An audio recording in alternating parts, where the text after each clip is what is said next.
Very excited to be here. Thanks Naomi for telling everyone that I'm not cool. From here. I don't have much to say about this story except that when I came to America from Kiev, Ukraine in 1991-92, my grandfather started a website where he wrote about his life, and this was like Netscape 1.0. So I didn't really go on it or know what was on it, and then last year I just got curious and I read a small anecdote about him growing up in the Soviet Union as a small boy when his parents were journalists, and just kind of a funny story. I don't want to give anything away, but that kind of inspired this whole story I wrote. So I'm excited to hear Gia read it, and that's it. Thanks for listening. So here we have The Foreigner by Maria Kuznetsova. Yes. Okay. Just don't be indecent, Yulia. These were Mama's words of advice as we boarded the train, as if my life's goal was to humiliate her. But that day I was too excited to let her annoy me, to care that we had gone from best friends to mortal enemies in a span of 2 years, exactly as long as it took me to grow breasts.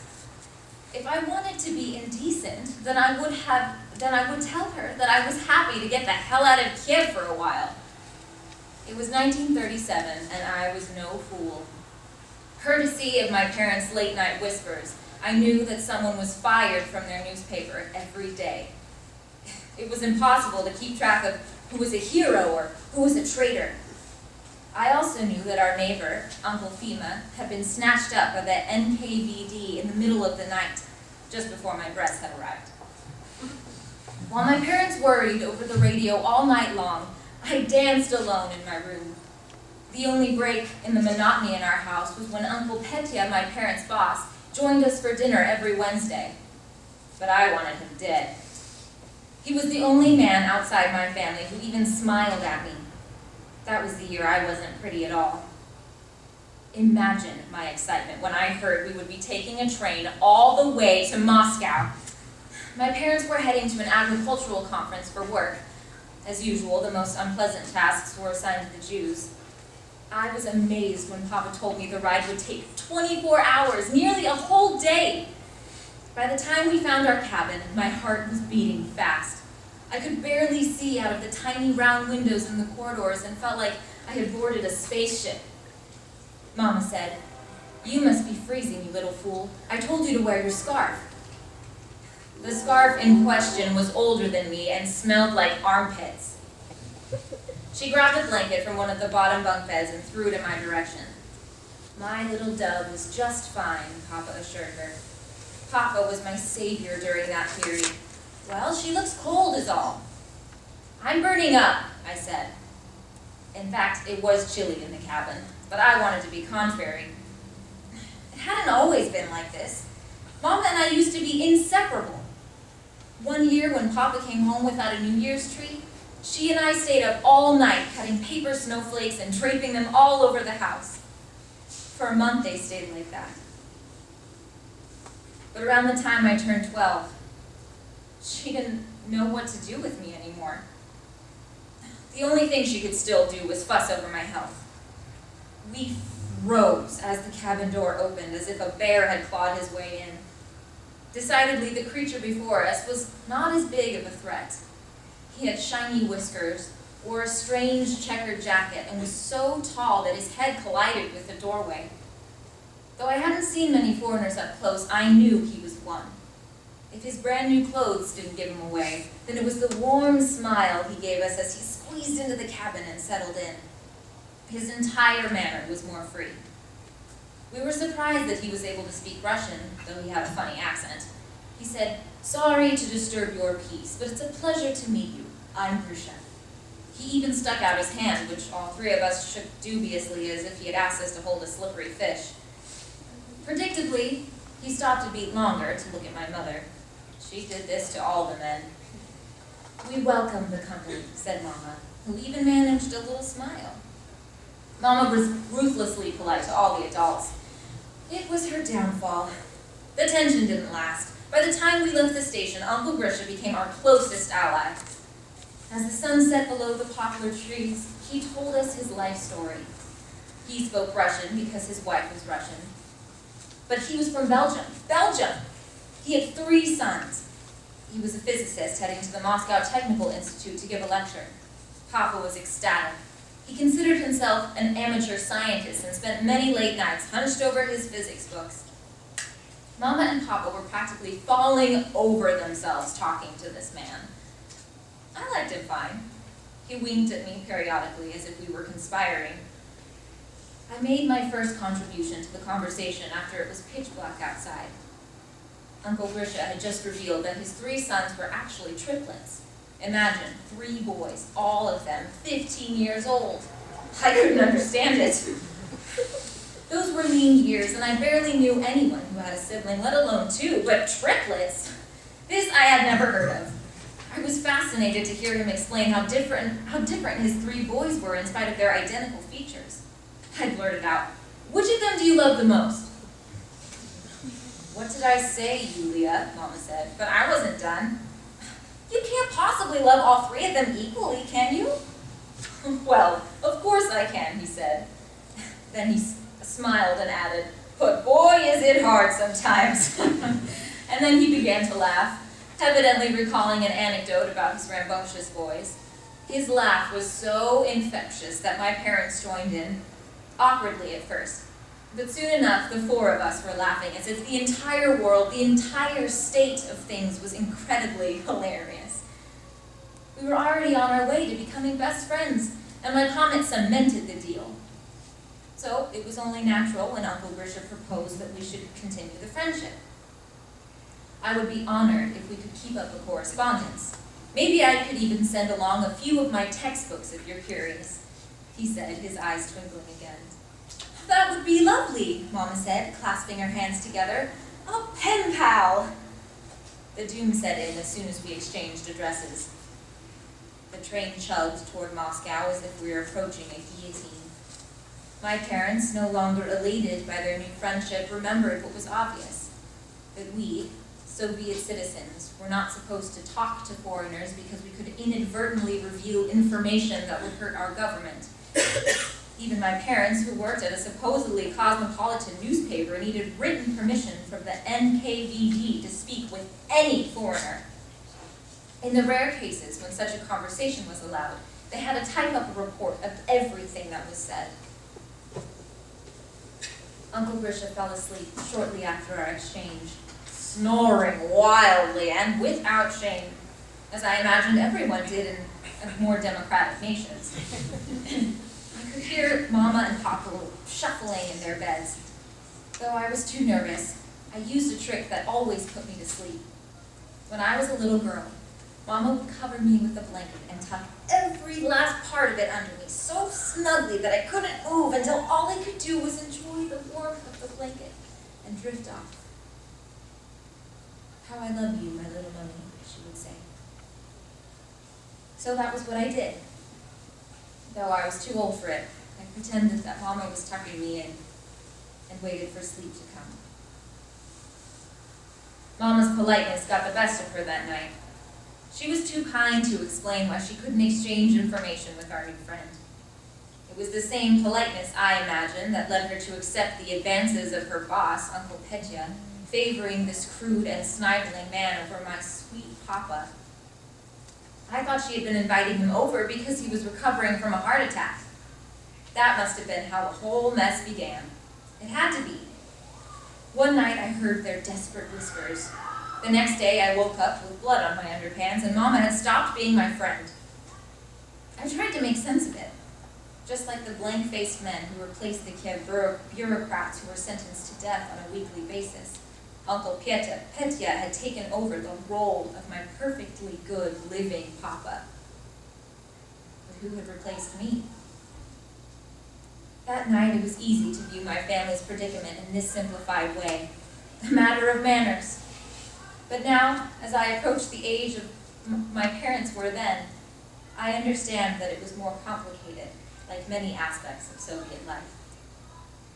If Mama had said, "If you write to us and send your books, the NKVD will put a bullet in our heads," and someone had overheard, or if this Uncle Grisha turned out to be a spy, then they would be in even more trouble than if the hypothetical packages were discovered. But at the time, I only wanted to punish Mama for her foolishness. When When I woke up the next morning, I saw that my parents had finally dozed off. Uncle Grisha was not in bed. I needed some air. I stood in the corridor and looked through the small circular windows again. I saw one cow, then another. The birch trees tripped by in the morning light. Then Uncle Grisha was beside me. He lit a cigarette and blew the smoke away from my face. We watched the countryside transform into the city. One minute we passed a barn with horses swaying their tails as they munched on hay, and the next, crude apartment buildings loomed over our heads. He said, "Look, you can tell your parents not to worry. I won't be sending any letters to your family. My wife is Russian after all. I know how things are. Maybe one day this will all blow over and we can exchange information like human beings again. What do you think? Will it be possible?" He didn't say it like he was posing a silly question to a naive little girl, but like he was addressing a fellow adult. Ugh, what I would have given to be treated this way by my own mother. Well, he really wanted to know what I thought, so I told him. Maybe not in your lifetime. "You're a clever young woman," he said, chuckling. "With two clever parents, you're lucky to have them." He reached inside his pocket and handed me a picture of himself and his 3 boys.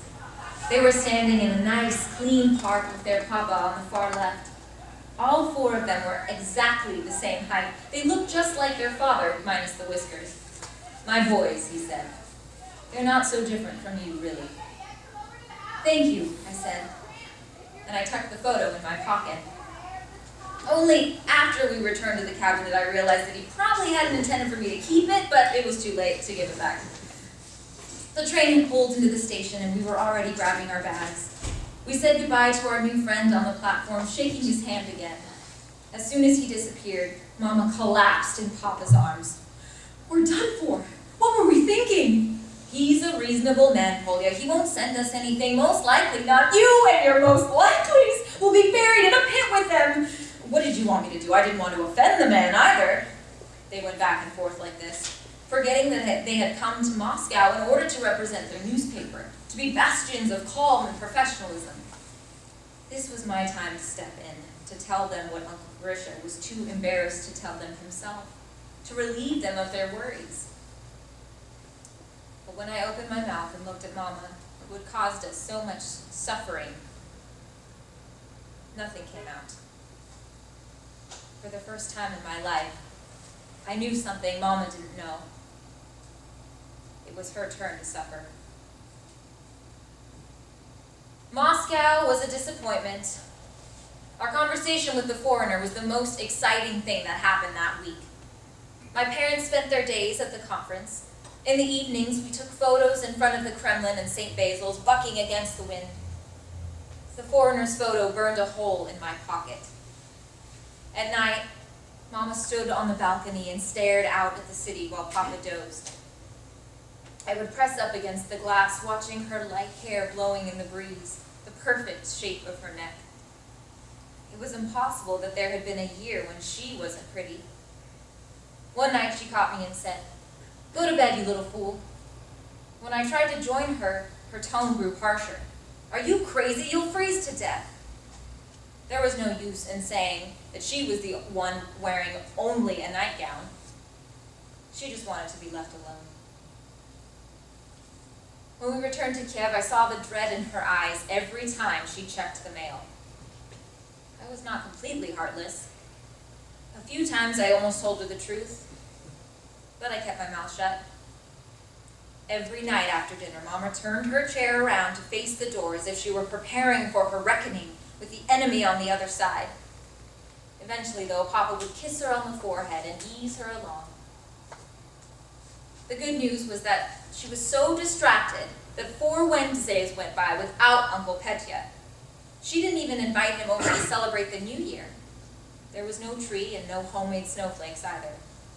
But not long after, she announced that he would be resuming his visits. "Better get back into the swing of things," she said. And I imagined her adding under her breath, "Like my love affair, for instance." That was when I knew I needed a plan. When Uncle Petya arrived, Mama's face lit up like a little girl's. It was just embarrassing. "We've missed you," Mama said, gingerly taking his coat. "And I you," he said, smiling his dumb, open-faced smile. He looked like a peasant. "I thank you for having me. I've lost weight, I'm afraid." Mama giggled, while Papa greeted her lover. This was intolerable. I spent the meal with my eyes darting between Uncle Petya and Papa, like I was watching a badminton game, looking for signs that Mama favored my father. I still wanted an answer to the question I posed to the foreigner. How can you love them equally? Then we all jumped. We heard footsteps moving down the hall. We were relieved when all we heard was the cough of Aunt Valeria, Uncle Fima's widow. But when Uncle Petya, Papa, and I were able to breathe again, Mama was more agitated than ever. She slammed her hand on the table and said, "That's it! I cannot take it anymore. I refuse to await my fate in this ridiculous manner." "Be reasonable, Polya," said Papa, putting his hand on top of hers. "He was an educated man. He probably ripped up our address as soon as he left the station." Uncle Petya tried to help too. "Besides," he mumbled, "if you wanted to send those books, they would have come already, no?" He kept talking, but I could only stare at the black hairs protruding from his nostrils. How could he not groom himself better for my mother? As Uncle Petya tried to comfort Mama, I dropped my fork. The man's voice always grated on me. When I bent down to pick it up, I saw him swiftly move his hand off my mother's knee. I couldn't believe his audacity. It was time to execute my plan. Conveniently, that was when Mama banished me to the kitchen. I let a few soapy minutes pass before I said anything. After I left, Mama was magically in a good mood. I let her laugh her loud, shrill laugh a few more times, picturing Uncle Petya's bloated hand back on her knee. I thought of Papa, of how earnest he'd been when he taught me to swim in the Dnieper, how certain I was that no matter what, he would never let me drown. And then I took the envelope with the photograph out of my pocket and bent down by the front door. "What's this?" I said. Mama stopped mid-sentence. "Let me see, my dove," Papa said. But Mama was the one I turned to when I said, "I just found it. Someone must have slid it under the door." "Give me that," said Mama, snatching it from my hand. She ripped open the envelope and pulled out the photograph. She looked at it for a while, and I noticed the exact moment when the fear crawled into her heart, when she must have recognized him, our friend, the foreigner, standing in a park with his silly sons. "I don't believe it. How did this get here?" She thrust it at Papa and said, "Look, it's from him." He knew exactly what she was talking about. Before they could say more, I was banished to the kitchen again. I overheard their wild speculations. What did it mean? How did it get here? They decided that the NKVD had read through their mail and were taunting them with the photograph. But why taunt, argued Papa? They were just lowly Jews at a newspaper. If they wanted to punish them, they could snatch them up whenever they felt like it. "No," he said, "it didn't add up." "We may not know what happened," Uncle Petya chimed in, "but we can all agree it's best to be cautious." "Yes," said Mama, meeting his gaze. "We'll be very careful from now on." As I returned to the kitchen, Uncle Petya tipped his hat and scurried away, claiming he wasn't feeling well. Papa held Mama in his arms. I saw myself smiling in the bottom of the last soapy pot, but my reflection was hideous and bloated. I still wasn't pretty. But at least the plan had worked. Mama was terrified. She would stop all her foolishness with Uncle Petya to return to the arms of my Papa, her valiant prince. There would be no more foreigners in our midst. Uncle Petya did stop coming around, but it wasn't for the reasons I'd hoped. Just a month later, he died of his second heart attack. His timing couldn't have been worse. It was my 14th birthday. Mama heard the news that morning and claimed she had a cold and stayed home. When I returned from school, she was inconsolable. The last time I had seen her cry was the year when Papa had come home without a New Year's tree, and those tears had been for my sake. I felt awful. When Papa saw her face, he would know everything. "What do I say?" Mama asked me, looking truly bewildered. I don't know how much she thought I knew. Say it was the foreigner, I said. Say he sent us something else. A postcard. Tell Papa you burned it. A postcard, she repeated, her face lighting up. But then she narrowed her eyes and said, "You've gotten clever." She gathered herself by the time Papa returned. Though her face was red, I was impressed by her poise when she told him about the postcard. Unbelievable. Poor Petya's dead. And then this trash comes in the mail to top it off. Tell me, when will it end? These days, there's no use in guessing, Papa said. And he took her hand. I was pleased with myself. My trick had worked again. But on the night after Uncle Petya's funeral, I saw that it was not so. I found Papa up late over whiskey and one of his physics textbooks. "I'm sorry you didn't get a birthday, my dove," he said. "I don't need one. Every girl needs a birthday. You don't have to act so tough all the time, you know." I don't know why, but I started to cry. It had been a long week. I was both mad at Mama and sorry for her. Maybe Papa was right. Maybe I did want a birthday after all. I thought of my last good birthday, when I turned 12 and we all went to the skating rink. Just a few months later, I heard Mama and Uncle Petya make their furtive declarations of love, and I wasn't a kid anymore. Papa wiped my tears and took my hand. "I want you to know that your father is no fool," he said. "You think you're so clever, but I already know about your Mama and Uncle Petya, and I saw what you did with the photograph. I wish I could tell you that giving your mother a scare was worth it." "I'm sorry," I said, not sure what I was apologizing for. "You do love your Papa, though, don't you? When you're all grown up and you remember your old father, you won't think of him as a blundering fool, will you? I do honest work for the paper, and I'm a good husband, a decent father. I want to be remembered for that." "It's only a birthday," I said. But when he didn't smile, I said, "You're scaring me." "Oh, don't be scared," he said, chuckling. "In these times, you can't be certain of anything." As I nodded, he touched my wrist and said, "Yulia, it may not seem like it, but your mother loves you just as much as I do." "Open up or we'll tear down this door." A loud but surprisingly calm voice woke me up in the middle of the night. I was still wiping the sleep from my eyes, but I knew they had come for Papa. It didn't matter why. The two men who entered were indistinguishable with their stocky frames and the refusal to make eye contact. They could have been twins. I stood in the hallway dazed as Mama wept and insisted that there must be some mistake, while Papa told her to be calm. He changed into his day clothes and kissed me on the forehead. "I'll be back in a few hours, my little dove," he said. "These nice men just have a few questions for me." "It won't take long," said one of them, who blocked us from following them. The door slammed shut. I heard them begin to move down the stairs, and all 37 stories of them. The NKVD I remembered from when Uncle Fima was taken did not trust the elevator.